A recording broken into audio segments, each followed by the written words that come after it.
नमस्कार। 9 और 10 तारीख को G20 समिट भारत में संपन्न होने जा रहा है। उसको लेकर जिस प्रकार की घटिया राजनीति दिल्ली की आम आदमी पार्टी सरकार कर रही है, दुर्भाग्य ही है। देश की इज्जत को दांव पे लगाते हुए श्रेय लेने की राजनीति हो रही है। आम आदमी पार्टी के नेता और मंत्री जगह जगह घूमकर दिल्ली में हुए विकास कार्य का श्रेय लेना चाहते हैं, मगर जैसे जैसे एलजी साहब ने उसके संदर्भ में सारी जानकारियां पब्लिक के बीच में लाई है, तो आम आदमी पार्टी के नेताओं ने अपना रुख बदल लिया है।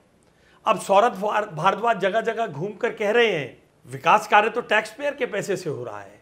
हाँ सौरभ भाई, विकास कार्य टैक्स पेयर के पैसे से ही हो रहा है और देश भर में विकास कार्य टैक्स पेयर के पैसे से होता है, क्योंकि उसकी चिंता मोदी जी करते हैं। आप तो जब टैक्स पेयर के पैसे की कमान में आते हैं तो आप सैकड़ों करोड़ का शीश महल बनवाते हैं अरविंद केजरीवाल के लिए और सैकड़ों लोगों को बिना इंटरव्यू, बिना रिजर्वेशन का ध्यान रखे हुए लाखों रुपए तनख्वाह देते हैं। ठीक कह रहे हैं सौरभ भारद्वाज जी, ये टैक्स पेयर का पैसा है, इसलिए टैक्स पेयर को इसकी जानकारी होनी ही चाहिए। आपको यहां ये जानना जरूरी है, ये वही सौरभ भारद्वाज हैं जो हर दिन हमेशा शोर ही मचाते रहते हैं। 2017 में ईवीएम हैक करने का भी शोर मचाया था और जब चुनाव आयोग ने आकर ईवीएम हैक करने की चुनौती दी तो अपने बिल में छुप गए थे। मगर केजरीवाल सर्कस के नए नए जोकर हैं, इसलिए इस प्रकार से देश की इज्जत से खेलने का काम कर रहे हैं। और यह आम आदमी पार्टी को देश की इज्जत की चिंता ही कब है। ये लोग तो आपने देखा था ना, सर्जिकल स्ट्राइक का भी हिसाब मांगते हैं। मगर मैं आशीष सूद, नरेंद्र मोदी जी का सिपाही, आपको बताता हूं G20 के लिए भारत की सरकार ने क्या क्या किया, कैसे किया और पूरे सबूत के साथ। उसके सभी सबूत यहां डिस्क्रिप्शन बॉक्स में आपके सामने डाले जाएंगे। सबसे पहले ITPO यानी भारत मंडपम का निर्माण मोदी जी की दूरदर्शी सोच का परिणाम है। इसको बनाने की लागत करीब 2700 करोड़ रुपए आई। भारत मंडपम इसलिए बनाया गया ताकि अंतरराष्ट्रीय स्तर पर जब G20 देशों के लोग हमारे यहां आए तो उन्हें एक वर्ल्ड क्लास सुविधा, भारत के इंफ्रास्ट्रक्चर का नमूना हम दिखा पाए। यह करीब 123 एकड़ में फैला हुआ है और इसमें एक बार में 7000 लोग बैठ सकते हैं। स्टेट ऑफ आर्ट इंफ्रास्ट्रक्चर बनाकर देश की इज्जत को आगे ले जाने का काम किया गया। इसी के बाहर प्रगति मैदान टनल का निर्माण सेंटर स्पॉन्सर्ड है, मोदी जी की सरकार के स्पॉन्सर्ड है, जिसे बनाने के लिए 920 करोड़ रुपए लागत आई।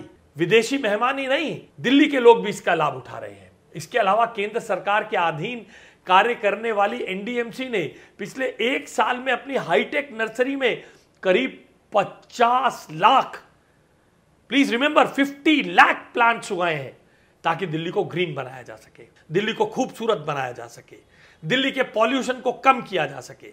सड़कों की मरम्मत के लिए केंद्रीय सड़क परिवहन मंत्रालय ने करीब 30 करोड़ रुपए दिल्ली सरकार को दिए हैं। आप इससे जुड़ा डॉक्यूमेंट डिस्क्रिप्शन बॉक्स में दिए गए लिंक में देख सकते हैं। इसके साथ ही केंद्रीय सड़क परिवहन मंत्रालय, जिस तहत आप देश भर में हाईवेज का जाल देखते हैं, उसने दिल्ली से जुड़े हाईवेज के निर्माण के लिए 2021-22 से 2023-24 में अब तक 8,487, I repeat 8,487 crore rupees allot किए हैं और DDA ने अपनी हिस्सेदारी के तौर पर 3,600 करोड़ यानी 3600 करोड़ रुपए में से 2340 करोड़ रुपए अब तक NHAI, national highway authority of India को दे चुके हैं। DDA LG साहब के अधीन कार्य करता है।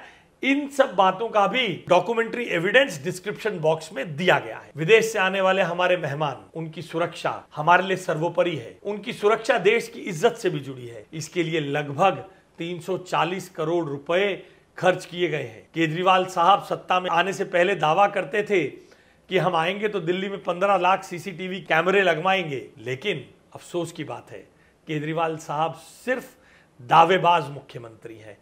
केजरीवाल की सरकार एक इवेंट मैनेजमेंट कंपनी की तरह काम करती है। बड़े बड़े बातें करना, इवेंट करके एक नैरेटिव खड़ा करना, यही उस सरकार का काम है। इसके अलावा कर्तव्य पथ, PM museum, national war memorial और इंडिया गेट पर लगाई गई हमारे नायक, स्वतंत्रता आंदोलन के गौरव नेताजी सुभाष चंद्र बोस की प्रतिमा का निर्माण भी केंद्रीय सरकार ने हमारे देश की हेरिटेज, हमारे देश की विरासत को दिखाने के लिए किया है।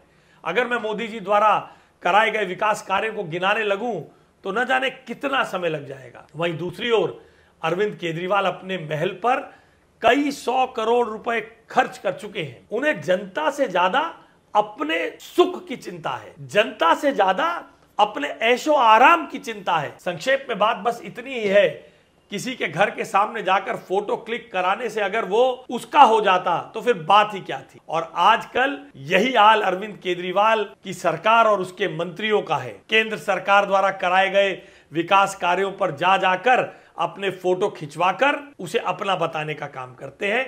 सस्ती आधारहीन लोकप्रियता और राजनीति ही आम आदमी पार्टी का ट्रैक रिकॉर्ड है।